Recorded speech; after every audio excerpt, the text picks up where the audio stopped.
Бодлого 5. 552 литр эсэлхүүн бүхий савн дах хийн температур 400 кельвин байв. Хэрв савнаас 10-22 цагт молекул гадагшилсан гэвэл хийн даралт хэдэн кПа-аар өөрчлөгдөх вэ? Хийн температур өөрчлөгдөөгүй. За савнаас хийн молекул гадагшилж байна. Тэгвэл савнд хий сэрэгжиж явах. Даралт нь багасна. Өөрөөр хэлбэл багассан даралтын хэмжээг олох бодлого байна. За бодлого тайхаа өгдлийг өчье. За савны эзэлхүүн В тэнцүү 552 литр. 1 литр 1 децилитр кубтай тэнцүү. За 1 метр куб 1000 децилитр кубтай тэнцүү байдаг. Ийм учраас литр маань 552 үрждэг нь 10 хасах 300 метр куб болно.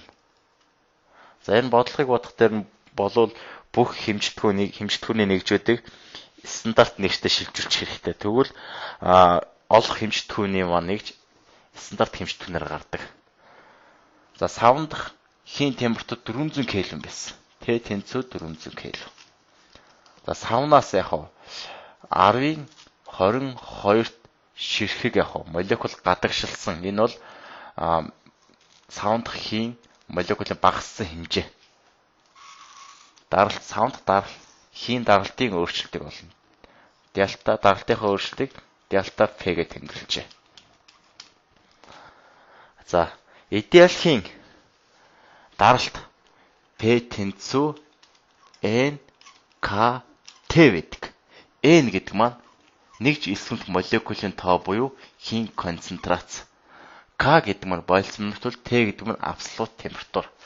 Анх хий гадагшлахаас өмнө савнд хийн даралтыг P1 гэвэл тэр нь N1-ийг хуваах нь V K T болно. N гэдэг нь анх савнд байсан хийн молекулын тоо. За дараа нь 10-22 зэрэг ширхэг молекул гадагшлсан дараа савнд хий сэргэж даралт нь P2 болно гээ.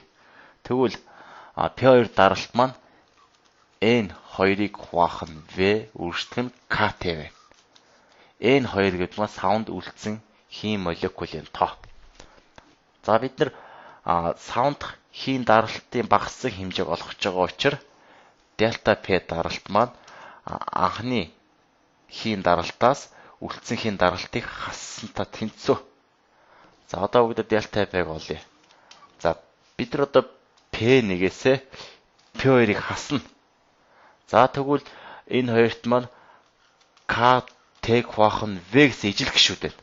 Ижил гишүүдийг хаалтнаас гаргачвал N1-ээс хасдаг нь N2 болж өгнө. За N1 гэдэг нь савнд байсан анхны хийн молекулууд, N2 маань үлдсэн хийн молекулууд.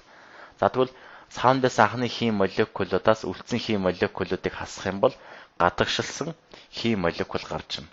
Тэгвэл бодлого маань KT хуваах V үрждэг нь дельта N болж байна.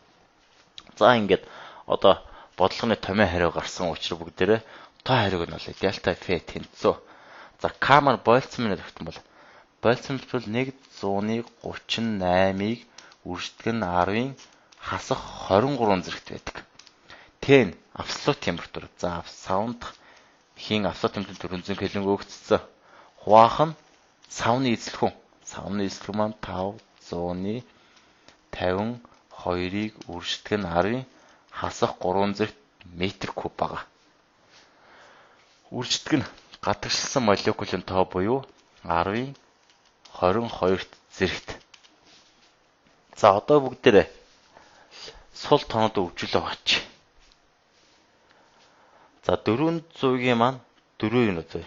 За 138-ыг үрждэг нь 4, хуваадаг нь 552 тэнцүү.